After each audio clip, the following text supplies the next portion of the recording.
ಓಂ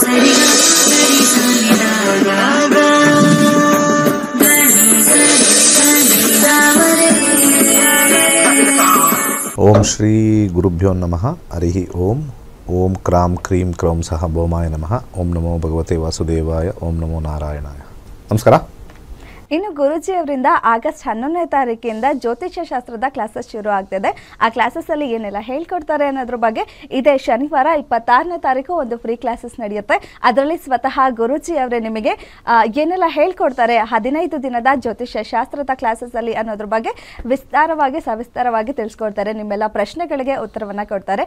ಸಮಯ ತುಂಬ ಕಡಿಮೆ ಇರೋದ್ರಿಂದ ನಮ್ಮ ಸ್ಕ್ರೀನ್ ಮೇಲೆ ಕಾಣ್ತಿರೋ ನಂಬರ್ಗೆ ಕರೆ ಮಾಡಿ ಅಥವಾ ಅದಕ್ಕೆ ವಾಟ್ಸಪ್ ಮೆಸೇಜ್ ಮಾಡಿ ಕಾಂಟ್ಯಾಕ್ಟ್ ಮಾಡಿ ಬೇಗ ನೀವು ಕ್ಲಾಸಸ್ಗಳಿಗೆ ಜಾಯ್ನ್ ಆಗಿ. ತುಂಬ ಸೀಟ್ಸ್ಗಳು ಕಡಿಮೆ ಇರೋದ್ರಿಂದ ಎಷ್ಟು ಬೇಗ ಜಾಯ್ನ್ ಆಗ್ತೀರಾ ಅಷ್ಟು ನಿಮಗೆ ಒಂದು ಒಳ್ಳೆಯ ಅವಕಾಶವನ್ನು ನೀವು ಪಡ್ಕೊಳ್ಬೋದು ಅಂತ ಹೇಳ್ಬೋದು. ವೀಕ್ಷಕರೇ, ಇನ್ನು ನಿಮ್ಮ ಯಾವುದೇ ಸಮಸ್ಯೆ, ವಿದ್ಯೆ, ಉದ್ಯೋಗ, ಮದುವೆ ವಿಚಾರ, ಆಸ್ತಿ ವಿಚಾರ, ಈ ರೀತಿ ಯಾವುದೇ ನಿಮ್ಮ ಸಮಸ್ಯೆಗಳಿಗೂ ಕೂಡ ನಮ್ಮ ಸ್ಕ್ರೀನ್ ಮೇಲೆ ಕಾಣ್ತಿರೋ ನಂಬರ್ಗೆ ಕರೆ ಮಾಡಿ ಗುರೂಜಿಯವ್ರ ಹತ್ರ ಮಾತಾಡಿ ನೀವು ಪರಿಹಾರವನ್ನು ತಿಳ್ಕೊಬೋದು. ಗುರೂಜಿ, ಸದ್ಯಕ್ಕೆ ಒಬ್ಬರು ಕಾಲರ್ ಇದ್ದಾರೆ, ಮಾತಾಡೋಣ. ಹಲೋ ಹಲೋ ಹಲೋ, ಕೇಳಿಸ್ತಿದ್ಯಾ? ಹಲೋ, ಕೇಳಿಸ್ತಿದೆ ಮೇಡಮ್, ಹೇಳಿ. ಹಲೋ. ಇನ್ನು ಇದ್ರು ಕಟ್ ಆಗಿದೆ ಅನ್ಸುತ್ತೆ. ಗುರುಜಿ, ನಾಳೆ 23ನೇ ತಾರೀಕು ರೇಖಿ ಕ್ರಿಸ್ಟಲ್ ಬಗ್ಗೆ ಕ್ಲಾಸಸ್ ಇದೆ ನಿಮ್ದು ಕೂಡ. 4 ದಿನ ನಡೆಯುತ್ತೆ. ಸ್ವಲ್ಪ ಜನ ಕನ್ಫ್ಯೂಷನ್ ಅಂದ್ರೆ ಏನಿದು ರೇಖಿ ಅಂದ್ರೇನು, ಕ್ರಿಸ್ಟಲ್ ಅಂದ್ರೇನು ಅನ್ನೋದಿರುತ್ತೆ. ಸ್ವಲ್ಪ ಮಟ್ಟಿಗೆ ಹೇಳೋದಾದ್ರೆ ಏನಿದೆ ಅಂತ. ಜಪಾನಲ್ಲಿ ಒಬ್ಬ ಸಾಧು ಸಂತರು, ಮಿಕಾವೋ ಅನ್ನೋ ಅವನ ಹೆಸರು, ಒಂದು ಮ್ಯಾಜಿಕಲ್ ಆಗಿರ್ತಕ್ಕಂಥ ಒಂದು ಯಂತ್ರ ಈ ಒಂದು ಗಾಳಿಯಲ್ಲಿ ಆ ಮ್ಯಾಜಿಕಲ್ ಯಂತ್ರ ಬರೆದಾಗ ಅದು ಸುರುಳಿ ಥರ ಸುತ್ತಿ ಇನ್ನೊಬ್ಬ ಮನುಷ್ಯನ ಭೇದಿಸ್ತಕ್ಕಂಥ ಒಂದು ವಿಚಾರನೇ ರೇಖಿ ಅಂತ ಕರಿತೀವಿ. ರೇ ಅಂದರೆ ಒಂದು ನಮ್ಮ ನಭೋಮಂಡಲದಲ್ಲಿರ್ತಕ್ಕಂಥ ಒಂದು ಅಗೋಚರವಾಗಿರ್ತಕ್ಕಂಥ ಶಕ್ತಿ. ರೇ ಅಂದರೆ ಪಾಸ್ ಮಾಡ್ತಕ್ಕಂಥದ್ದು, ಅದನ್ನು ಪಾಸ್ ಮಾಡ್ತಕ್ಕಂಥದ್ದು ರೇ ಮತ್ತು ಕೀ.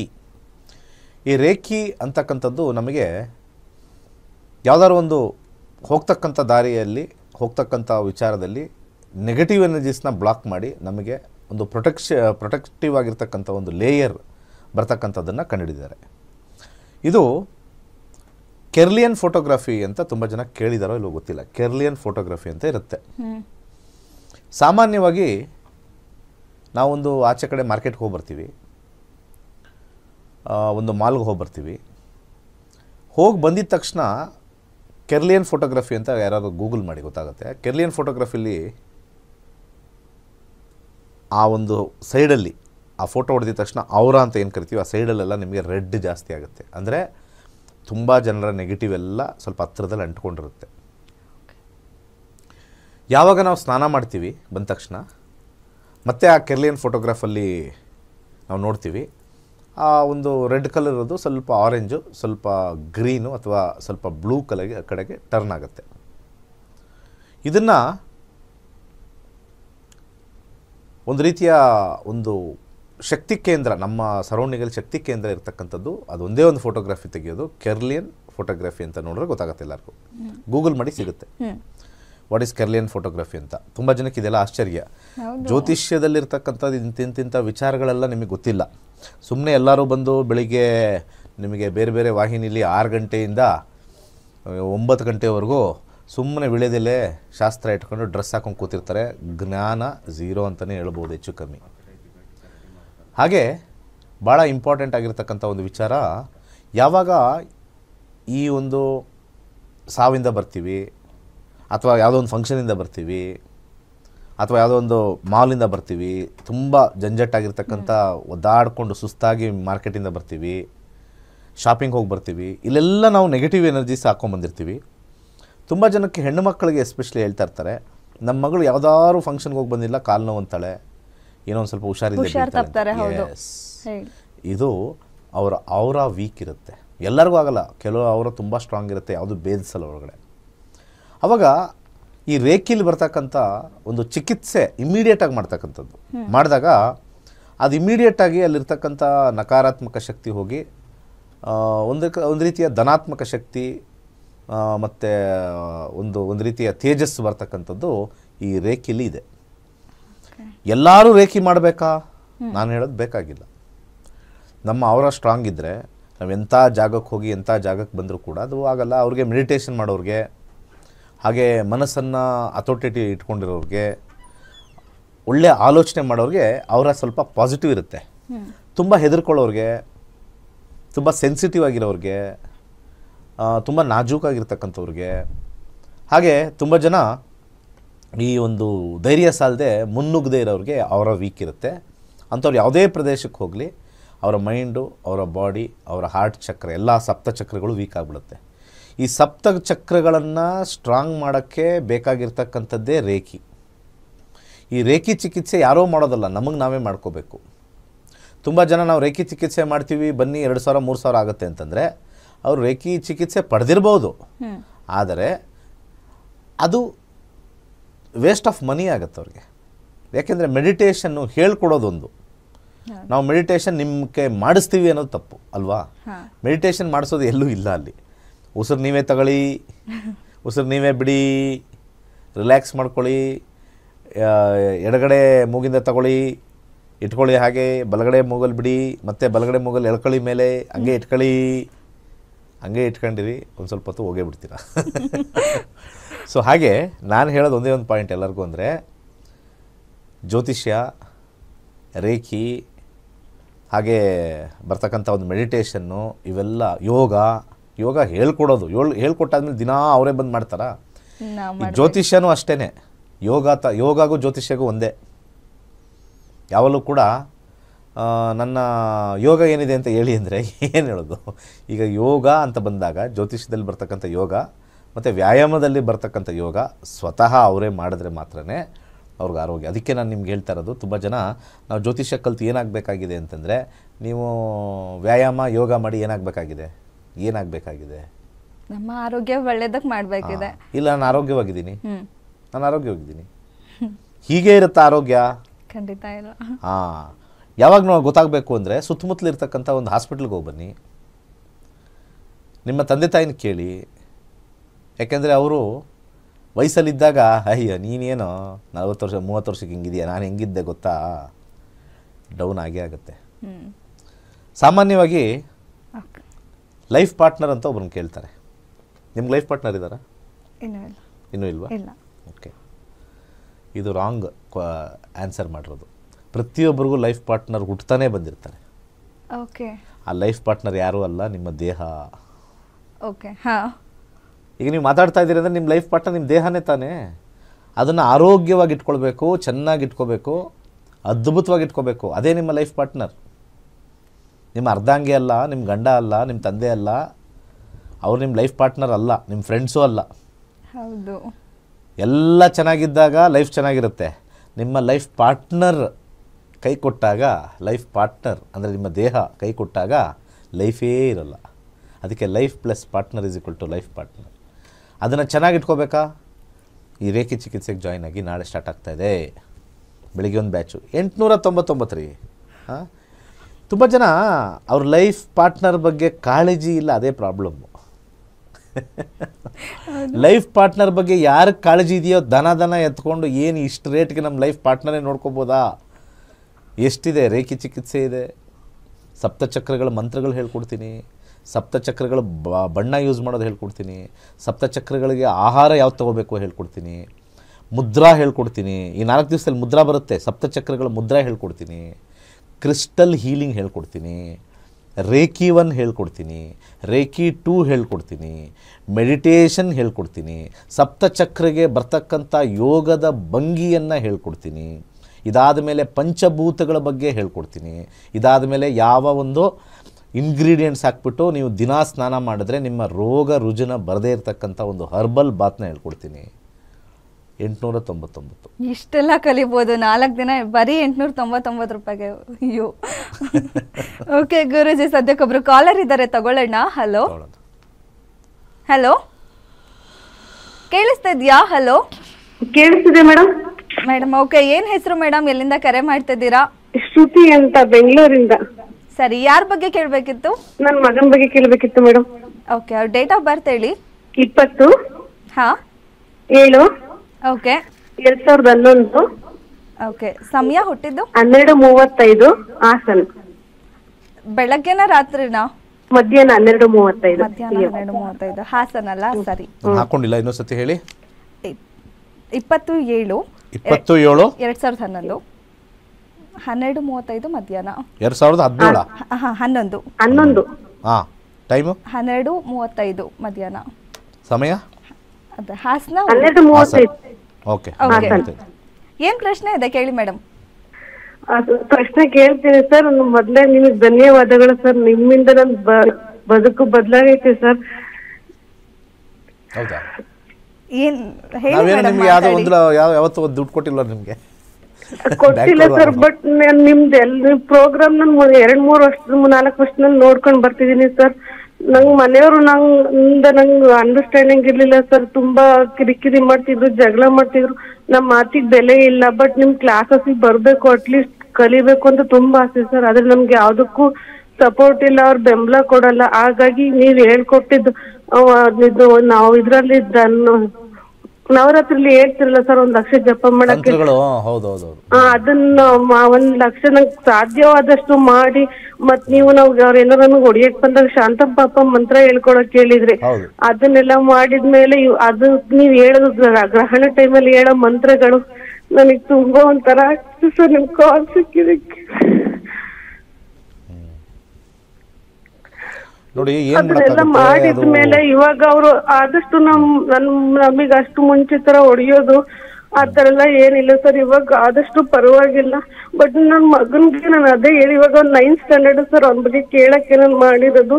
ಅವನಿಗೆ ಅದೇ ಏನಿಗೆ SSLC ಮುಗಿದ ತಕ್ಷಣ ನೀನ್ ಇದ್ರ ಕ್ಲಾಸ್ ಕಲಿ ಮಗ ಅಂತ ಅವ್ನಿಗೆ ಹೇಳ್ತಿದೀನಿ ಸರ್. ಬಟ್ ನಂಗೆ ಎಷ್ಟ್ ಕಷ್ಟ ಆದ್ರೂ ನಿಮ್ ಕ್ಲಾಸ್ ಜಾಯಿನ್ ಆಗಿ ನಿಮ್ ಕ್ಲಾಸ್ ಕಲಿಯೋದರ ಅವನನ್ನ ಮಾಡೇ ಮಾಡ್ತೀನಿ. ಅದಕ್ಕೂ ಯಾವ್ದಕ್ಕೂ ನಮಗ್ ಪರ್ಮಿಷನ್ ಇಲ್ಲ ಅಂದ್ರೆ ಯಾವ್ದಕ್ಕೂ ಪರ್ಮಿಷನ್ ಕೊಡಲ್ಲ. ನಿಮ್ಮನ್ನ ಭೇಟಿ ಮಾಡ್ಬೇಕು, ನಾವ್ ಅಪ್ಪನ ಮನೆಗ್ ಹೋಗೋದಕ್ಕೂ ಇವ್ರ ಪರ್ಮಿಷನ್ ನಾವು ಹೋಗಕ್ಕೂ ಆಗಲ್ಲ ಸರ್. ಹಂಗಾಗಿ ನನ್ ಮಗನ್ ಭವಿಷ್ಯ ಚೆನ್ನಾಗಿದ್ರೆ ನಂಗೆ ಅಷ್ಟೇ ಸಾಕು. ಅದನ್ನ ಕೇಳಕ್ಕೋಸ್ಕರ ಕಾಲ್ ಟ್ರೈ ಮಾಡಿದ್ರಿಂದ ನಿಮ್ಗೆ ಧನ್ಯವಾದ ತಿಳಿಸಕ್ಕೋಸ್ಕರ. ಆಯ್ತು ಇರ್ಲಿ, ಸಮಾಧಾನ ತಗೊಳ್ಳಿ, ತಲೆ ಕೆಡಿಸ್ಕೊಳ್ಬೇಡಿ.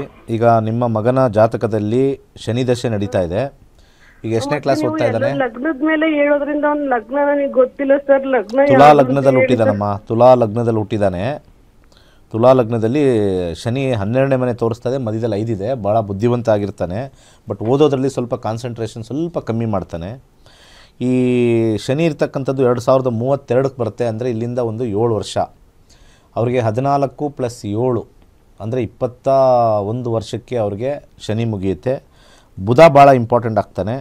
ಬುಧ 10ನೇ ಮನೆ ತೋರಿಸಿದೆ ಪ್ಲ್ಯಾನೆಟಲ್ಲಿ. ನಕ್ಷತ್ರದಲ್ಲಿ 8 ತೋರಿಸಿದೆ. ಟೆಕ್ನಿಕಲ್ ಸೈಡು ಇಂಜಿನಿಯರಿಂಗ್ ಓದ್ತಾನೆ, ಚೆನ್ನಾಗಿ ಮಾಡೇ ಮಾಡ್ತಾನೆ. ಚಿಂತಿಸೋ ಅವಶ್ಯಕತೆಯೇ ಇಲ್ಲ. ಟೆಕ್ನಿಕಲ್ ಸೈಡ್ ಹೋಗ್ತಾರೆ, ಇಂಜಿನಿಯರಿಂಗ್ ಮಾಡ್ತಾರೆ. ಸ್ವಲ್ಪ ಮಟ್ಟಿಗೆ ಕಾನ್ಸಂಟ್ರೇಷನ್ ಮಾಡಿದ್ರೆ ಮೆಡಿಕಲ್ ಓದೋ ಸಾಧ್ಯತೆಯೂ ಇರುತ್ತೆ. ಹಾಗೆ ಯಾವತ್ತೂ ಬದುಕಲ್ಲಿ ನಾನು ಹೇಳೋದು, ಈ ರೀತಿ ಮಹಿಳೆಯರು ಭಾಳ ನೊಂದಿರ್ತಾರೆ. ಈ ಮನೆಯಲ್ಲಿ 4 ಗೋಡೆ ಮಧ್ಯೆ ನಡೀತಕ್ಕಂಥ ಒಂದು ಹಿಂಸಾಚಾರ, ಪೊಲೀಸವರು ಏನೂ ಮಾಡೋಕ್ಕಾಗಲ್ಲ. ಈ ವ್ಯವಸ್ಥೆ ಹಾಗೇ ಇದೆ. ನನ್ನ ಒಂದು ವಿಚಾರದಲ್ಲಿ ಯಾರು ಕೂಡ ಒಬ್ಬ ಪೊಲೀಸವ್ರು ಕಂಪ್ಲೇಂಟ್ ಕೊಟ್ಟರು ಕೂಡ ಕರೆಸ್ತಾರೆ, ಹೇಳ್ತಾರೆ. ಆ ಕರೆಸ್ತಾರೆ ಹೇಳ್ತಾರೆ ಅನ್ನೋ ಒಂದು ಕೋಪಕ್ಕೆ ಇನ್ನೂ ಜಾಸ್ತಿನೇ ಮಾಡಿರ್ತಾರೆ ಮನೇಲಿ. ಮನೇಲಿ ನಡೀತಕ್ಕಂಥ ಎಲ್ಲ ಗಲಾಟೆಗೂ ಕೂಡ ಆರಕ್ಷಾ ಠಾಣೆಯಲ್ಲಿರ್ತಕ್ಕಂಥ ಸಿಬ್ಬಂದಿಗಳು ಕಮ್ಮಿ ಇರ್ತಾರೆ. ಸಮಾಜದಲ್ಲಿ ನಡೀತಕ್ಕಂಥ ಅನೇಕ ವಿಚಾರಗಳಿಗೆ ಅವರ ಕಾರ್ಯ ಬೇಕಾಗಿರ್ತಕ್ಕಂಥದ್ದು. ಆದರೆ ಮನೇಲಿ ನಡೀತಕ್ಕಂಥ ಒಂದು ವಿಚಾರಗಳಿಗೆ ಯಾರೂ ದಿಕ್ಕಿದಸೆ ಇಲ್ಲ. ಅದಕ್ಕೆ ಪೋಷಕರು ಅನ್ನೋದು ಭಾಳ ಇಂಪಾರ್ಟೆಂಟ್ ಆಗುತ್ತೆ. ಪೋಷಕರು ಅಂದರೆ ತಂದೆ ತಾಯಿ. ಇಲ್ಲಿ ತಂದೆ ತಾಯಿಗಳು ವೀಕ್ ಆಗಿಬಿಟ್ರೆ ಬದುಕು ಇಲ್ಲ.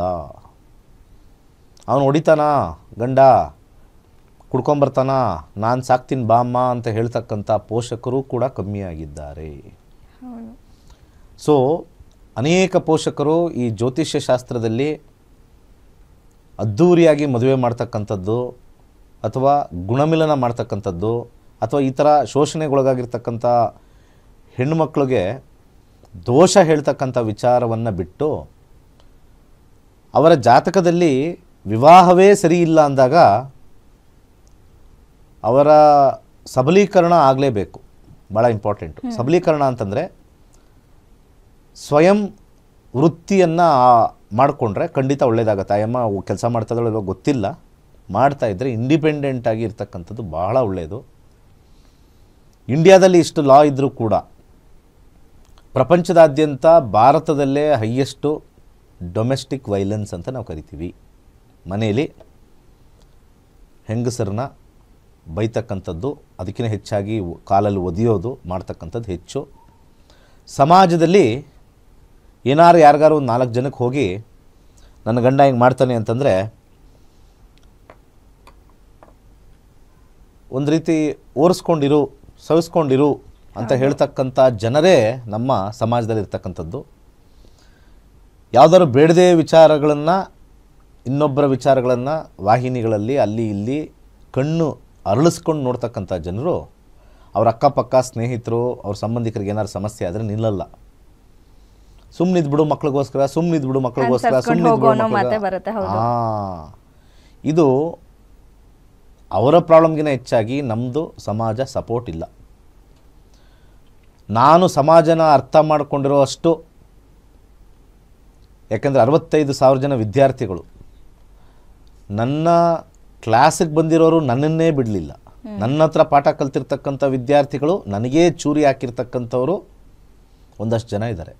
ನನ್ನ ಹತ್ರ ವಿದ್ಯೆ ಕಲಿತು ಅದು ಅವ್ರಿಗೆ ಜ್ಞಾನ ಕೊಟ್ಟು ನನ್ನ ಬಗ್ಗೆ ಮಾತಾಡ್ತಕ್ಕಂಥ ಒಂದು, ಅದು ದುರಹಂಕಾರದಿಂದ ಹೇಳ್ತಾ ಇಲ್ಲ, ಸಾಧಾರಣವಾಗಿರ್ತಕ್ಕಂಥ ಸಣ್ಣ ಪುಟ್ಟ ಕಿತಾಪತಿ ಅಂತ ಹೇಳ್ತೀವಲ್ಲ, ಆ ರೀತಿ ಕಿತಾಪತಿ ಸ್ಟೂಡೆಂಟ್ಗಳು ಬೇಕಾದಷ್ಟು ಜನ ಬಂದ ಮೇಲೆ ಗೊತ್ತಾಯಿತು ಜೀವನದಲ್ಲಿ ನಮಗೆ ನಾವು ಚೆನ್ನಾಗಿ ನೋಡಬೇಕು, ಅದನ್ನೇ ಲೈಫ್ ಪಾರ್ಟ್ನರ್.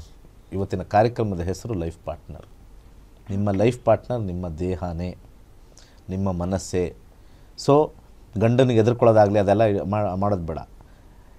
ಯಾಕೆ ತುಂಬ ಜನ ಹೆಂಗಸರು ಎದುರ್ಕೊಳ್ತಾ ಇದ್ದಾರೆ ಅಂತ ಹೇಳಬೇಕು ಅಂದರೆ, ಪಾಯಿಂಟ್ ನಂಬರ್ 1, ಅವರಿಗೆ ದುಡಿಮೆ ಇಲ್ಲ. ಅವರ ಗಂಡನ ದುಡ್ಡು ಮೇಲೇ ಡಿಪೆಂಡ್ ಆಗಿರ್ತಕ್ಕಂಥದ್ದು ಒಂದು. ಎರಡನೇದು, ಸಮಾಜ ಆಚೆ ಹೋದರೆ ಆ ಹೆಣ್ಮಕ್ಳನ್ನ ನೋಡ್ತಕ್ಕಂಥ ದೃಷ್ಟಿಗಳು, ಸಹಾಯ ಇಲ್ಲದೆ ಒಂದು ಗಂಡ ಹತ್ರ ಇದ್ದರೆ ಸ್ವಲ್ಪ ಸಮಾಜ ಸ್ವಲ್ಪ ಮರ್ಯಾದೆ ಕೊಡುತ್ತೆ ಅಂತ. ಇಂಥ ಹಿಂದೂ ಸಮಾಜ ಸ್ವಲ್ಪ ದರಿದ್ರ ಕಡೆ ಸಾಗ್ತಾ ಇದೆ. ಸಮಾಜಮುಖಿ ದೊಡ್ಡವರೆಲ್ಲ ಯಾರ್ಯಾರು ಇರ್ತಾರೆ ಅವರೆಲ್ಲ ತಿಳ್ಕೊಬೇಕಿದು. ಅದು ಯಾವುದು ಸಂಘಟನೆಗಳು ಯಾವುದೂ ಬಂದೇ ಇಲ್ಲ. ಮಹಿಳಾ ಮಂಡಳಿಗಳಿದ್ದಾವೆ, ಅದು ಕೈ ತುಂಬ ಇದೆ, ಏನು ಸ್ವಲ್ಪನೇ ಇರತಕ್ಕಂಥದ್ದು, ಜಾಸ್ತಿ ಜನ ಇಲ್ಲ. ಜ್ಯೋತಿಷ್ಯ ಏನಕ್ಕೆ ನಾನು ಹೇಳ್ಕೊಡ್ತಾ ಇದ್ದೀನಿ ಅಂತಂದರೆ, ನಮ್ಮ ಜೀವನದಲ್ಲಿ ವೈವಾಹಿಕ ಜೀವನ ಫಸ್ಟೇ ಚೆನ್ನಾಗಿಲ್ಲ ಅಂದಾಗ ಫಸ್ಟೇ ಹೆಣ್ಮಕ್ಳು ನಾನು ದುಡಿಯೋಕ್ಕೆ ಹೋಗ್ತೀನಿ ಮಾಡ್ತೀನಿ ಅಂತ ಹೇಳಿ ಆ ಒಂದು ಕಾಲ ಮೇಲೆ ನಿಂತ್ಕೊಳ್ತಕ್ಕಂಥ ಒಂದು ವಿಚಾರ. ಮತ್ತು ಗಂಡು ಮಕ್ಳಿಗೂ ಕೂಡ ಕೆಲವರಿಗೆ ಇದೇ ಥರ ಸ್ವಲ್ಪ ಪ್ರಮಾಣದಲ್ಲಿ ಮೋಸ ಹೋಗಿರೋದು ಉಂಟು. ನಾನು ಬರೀ ಹೆಣ್ಮಕ್ಳಿಗೆ ಹೇಳ್ತಾ ಇಲ್ಲ ಆಗಿದೆ ಅಂತ. ಹೆಣ್ಮಕ್ಳಿಗೆ 80% ಆಗಿದ್ರೆ ಗಂಡು ಮಕ್ಕಳಿಗೆ 20% ಆಗಿರುತ್ತೆ ಕೆಲವು ಹೆಣ್ಣುಗಳಿಂದ. ಕೆಲವು ಹೆಣ್ಣುಮಕ್ಕಳು ಸುಳ್ಳು ಕೇಸ್ ಹಾಕ್ತಕ್ಕಂಥದ್ದು, ಆ ತಂದೆ ತಾಯಿಗಳನ್ನು, ಆ ಪೋಷಕರನ್ನೆಲ್ಲ ಜೈಲಿಗೆ ಹಟ್ಟತಕ್ಕಂಥದ್ದು, ಇಂಥ ದರಿದ್ರ ಬುದ್ಧಿ ಬರೀ ಗಂಡಿಗೆ ಅಲ್ಲ ಹೆಣ್ಣಿಗೂ ಒಂದು 20% ಇದೆ. ಇದು ನಾನೇನು ಇದು ಸಮಾನತೆ ಅಂತ ಮಾತಾಡ್ತಿರಲ್ಲ ಎಲ್ಲರೂ. ಸಮಾಜದಲ್ಲಿ ಹೆಣ್ಣು ಗಂಡು ಸಮಾನತೆ ಅಂದಾಗ ಆ ಒಂದು ಬುದ್ಧಿಯಲ್ಲೂ ಕೂಡ ಸಮಾನತೆ ಬರಬೇಕು. ಬರೀ ಗಂಡು ಮಾತ್ರ ಶೋಷಣೆ ಮಾಡ್ತಾನೆ ಹೆಣ್ಣು ಮಾಡಲ್ಲ ಅನ್ನೋದಲ್ಲ. ಹೆಣ್ಣು ಕೂಡ ಸಮಾನವಾಗಿ ಶೋಷಣೆ ಮಾಡೋರು ಇದ್ದಾರೆ, ಅವರು ಬೆಳಕಿಗೆ ಬರಲ್ಲ. ಯಾಕಂದರೆ ಹೆಣ್ಣು ಅನ್ನೋ ಒಂದು ಕಾರಣಕ್ಕೆ ಅವರು ಬೆಳಕಿಗೆ ಬರಲ್ಲ. ಜೀವನದಲ್ಲಿ ಕೆಟ್ಟ ಹೆಂಗಸರು ಇದ್ದಾರೆ, ಎಷ್ಟೋ ಜನ ಹಾಳು ಮಾಡೋರು ಇದ್ದಾರೆ. ಅದಕ್ಕೆ ನಾವು ಸ್ಟ್ಯಾಟಿಸ್ಟಿಕ್ಸ್ ತೊಗೋಬೇಕು. ಎಲ್ಲಿ ಕಾರಾಗೃಹದಲ್ಲಿ ಬರೀ ಗಂಡಸರೇ ಇದ್ದಾರೆ ಹೆಂಗಸರೇ ಇದ್ದಾರೆ ಅಂತ ತಗೊಂಡಾಗ ಹೆಂಗಸರ ಸಂಖ್ಯೆಗಳೂ ಕೂಡ ಅಲ್ಲಿದ್ದಾವೆ. ಹಾಗಿದ್ರೆ ಪಾರ್ಟ್ನರ್ಸ್ ಇನ್ ಕ್ರೈಮ್ ಇದ್ದೇ ಇದ್ದಾರೆ ಅಂತ ಅರ್ಥ. ಅದೆಲ್ಲ ಇರಲಿ, ಅದು ಸಾಮಾಜಿಕ ಸಮಸ್ಯೆ. ಬಟ್ ವೈಯಕ್ತಿಕ ಸಮಸ್ಯೆಗೆ ಬಂದಾಗ ಜ್ಯೋತಿಷ್ಯ ಕಲೀರಿ. ಏನು ಸಮಸ್ಯೆ ಇದೆ, ಆರ್ಥಿಕ ಸಮಸ್ಯೆನಾ, ಮಾನಸಿಕ ಸಮಸ್ಯೆನಾ, ದೈಹಿಕ ಸಮಸ್ಯೆನಾ, ಮುಂದೆನೇ ಯೋಚನೆ ಮಾಡಿ ಮುಂದೆ ಹೆಜ್ಜೆ ಇಡೋಕ್ಕೆ ಜ್ಯೋತಿಷ್ಯ ಬೇಕೇ ಹೊರತು ಜ್ಯೋತಿಷ್ಯ ಪರಿಹಾರ ಅಲ್ಲ. ಇದನ್ನು ಬಡ್ಕೋತಾ ಇದ್ದೀನಿ ಎಲ್ಲರಿಗೂ. ಬೆಳಿಗ್ಗೆ ಬೇರೆ ಬೇರೆ ಚಾನಲಲ್ಲಿ ನೋಡಿದಾಗ ನಿಮಗೆಲ್ಲ ಗೊತ್ತಾಗುತ್ತೆ. ನೀವು ಅಲ್ಲಿ ಪೂಜೆ ಮಾಡಿಬಿಡಿ, ಇಲ್ಲಿ ಪೂಜೆ ಮಾಡಿಬಿಡಿ. ಇದುವರೆಗೂ ಎಲ್ಲ ದೇವಸ್ಥಾನಗಳು ಎಲ್ಲೆಲ್ಲಿದೆಯೋ ಲೈನ್ ನಾನು ಬೇಕಾದ್ರೆ ಲಿಸ್ಟ್ ಹಾಕ್ತೀನಿ. ಎಲ್ಲೆಲ್ಲಿ ಪೂಜೆಗಳು ಮಾಡ್ಕೊಂಬಂದಿರೋರ್ದು ಬದುಕು ಚೇಂಜ್ ಆಗಿದೆಯಾ ನೋಡಿದ್ರೆ 100% ಇಲ್ಲ. ಅವರವರ ಟೈಮ್ಗಳು ಚೆನ್ನಾಗಿ ಬಂದಾಗ ಚೇಂಜ್ ಆಗಿದೆ.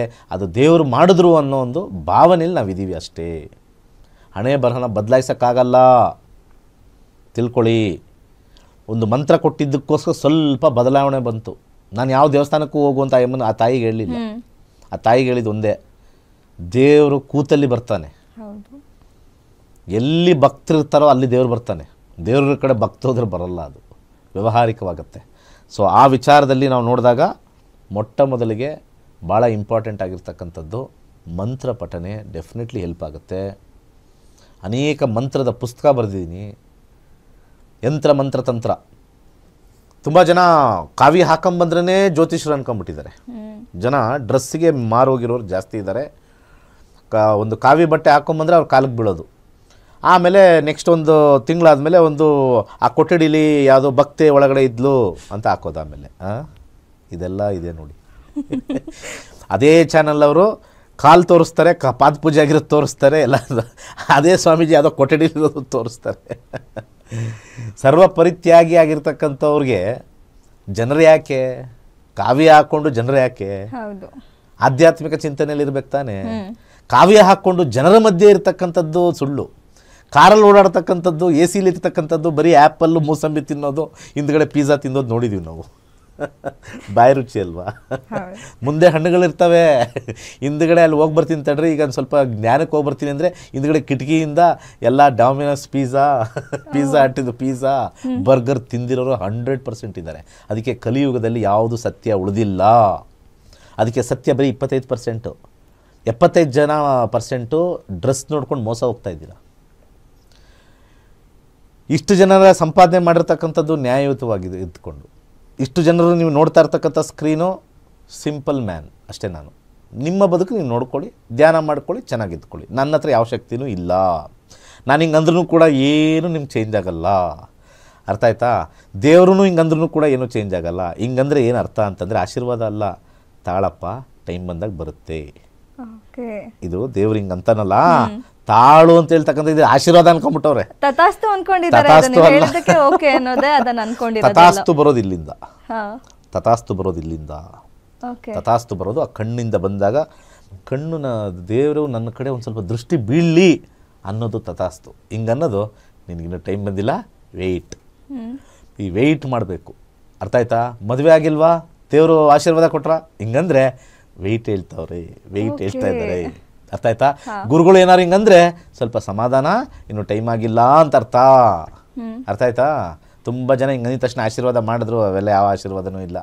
ನಾನು ಆಶೀರ್ವಾದ ಮಾಡಿದರೆ ನೀವು ಬದುಕು ಚೆನ್ನಾಗಿರಲಿ ಅಂತ ನಾವು ಆಶಿಸ್ತೀವಿ ಹೊರ್ತು, ನಮ್ಮ ಕಾಲುಗಳು ಮುಟ್ಬಿಟ್ರೆ, ನಮ್ಮ ಆಶೀರ್ವಾದ ಮಾಡಿಬಿಟ್ರೆ, ನಾವು ದೇವರ ಸಮಾನವಾಗಿ ನಡ್ಕೊಂಡಿದ್ರೆ ಮಾತ್ರವೇ ನಿಮಗೆ ನಾವು ಹೇಳಿದ್ದೆಲ್ಲ ಫಲಿಸುತ್ತೆ. ಈ ಕಾವಿ ಹಾಕ್ಕೊಂಡು ನಿಮಗೆ ಬೇಗ ಮದುವೆ ಆಗಲಿ ಅಂತಂದರೆ ಇನ್ನೂ ಒಂದು 10 ವರ್ಷ ಮುಂದೆ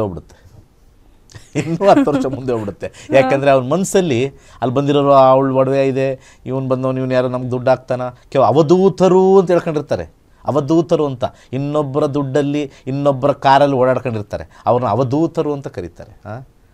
ಸ್ವಂತ ದುಡಿಮೆ, ದುಡ್ದು ತಿನ್ನಬೇಕು ಅಂತಾರಲ್ಲ, ನಮ್ಮ ಪ್ರೋಗ್ರಾಮಲ್ಲಿ ನಾವು ದುಡ್ದು ತಿಂತೀವಿ, ಪಾಠ ಮಾಡಿ ತಿಂತೀವಿ, ಪಾಠ ಮಾಡಿ ಜಮ್ ಅಂತ ಓಡಾಡ್ತೀವಿ. ಅದು ಇರ್ತಕ್ಕಂಥದ್ದು. ಸುಮ್ಮನೆ ಜನರ ದುಡ್ಡು ಹಾಕಿ ನಮಗೊಂದಷ್ಟು ದುಡ್ಡು ನಮ್ಮ ಸಂಸ್ಥೆಗೆ ಹಾಕಿ ಎಲ್ಲ ಭಿಕ್ಷಿಕೆ, ಮಾಡ್ರನ್ ಭಿಕ್ಷುಕರು ಅಂತಂದರೆ ಈ ಕಾವಿದಾರಿಗಳೇ ಮಾಡ್ರನ್ ಭಿಕ್ಷುಕರು. ಡ್ರೆಸ್ ಹಾಕೊಂಡು ಭಿಕ್ಷೆ ಬಿಡೋದು. ಆ ದೇವಸ್ಥಾನದ ಆಚೆ ಇರೋರಿಗೂ ಮತ್ತು ಇವ್ರಿಗೂ ಏನೂ ಇದೇ ಇಲ್ಲ. ಏನಾದ್ರು ಬದಲಾವಣೆ ಮಾಡಿದಾರಾ? ಟಾರ್ಗಳು ಹೋಗಿದೆ, ಗುಂಡಿಗಳು ಹೋಗಿದೆ, ಅಲ್ಲಿ ಗುಡ್ಡ ಕುಸಿತ ಆಗಿದೆ, ಅಲ್ಲಿ ಬಂದು ನಿಂತ್ಕೊಳ್ಳೋದೇ ಇಲ್ಲ. ಸ್ವಾಮಿಗಳಲ್ಲಿ ಕಾಣಿಸೋದೇ ಇಲ್ಲ. ಸ್ವಾಮಿಗಳು ಕಾಣಿಸೋದೇ ಇಲ್ಲ ಗೊತ್ತಾ? ಸಮಾರಂಭಗಳಲ್ಲಿ ದೊಡ್ಡ ದೊಡ್ಡ ಹೂಗಳಲ್ಲಿ ದೊಡ್ಡ ದೊಡ್ಡ ಹಾರ ಹಾಕೋದು, ಅಲ್ಲ ಗುಡ್ಡ ಕುಸಿತಾ ಇದ್ದಾಗ ಸ್ವಾಮಿ ಮಾಯ. ಅದಕ್ಕೆ ಕೃಷ್ಣ ಸಮಸ್ಯೆ ಇದ್ದಾಗ ಗೋವರ್ಧನಗಿರಿನ ತೋರಿಸಿದ್ರು. ಗೋವರ್ಧನಗಿರಿ ಆ ಕಿರುಬೆರಳಲ್ಲಿ ಗೋವರ್ಧನಗಿರಿ ಅಂದರೆ ದೇವರು ಕಷ್ಟ ಕಾಲದಲ್ಲಿ ನಿಂತ್ಕೊಳ್ತಾನಲ್ಲಿ. ಅಯ್ಯೋ ನನಗೆ ಯಾಕೆ ಅಂತ ಓಡೋಗಿಲ್ಲ.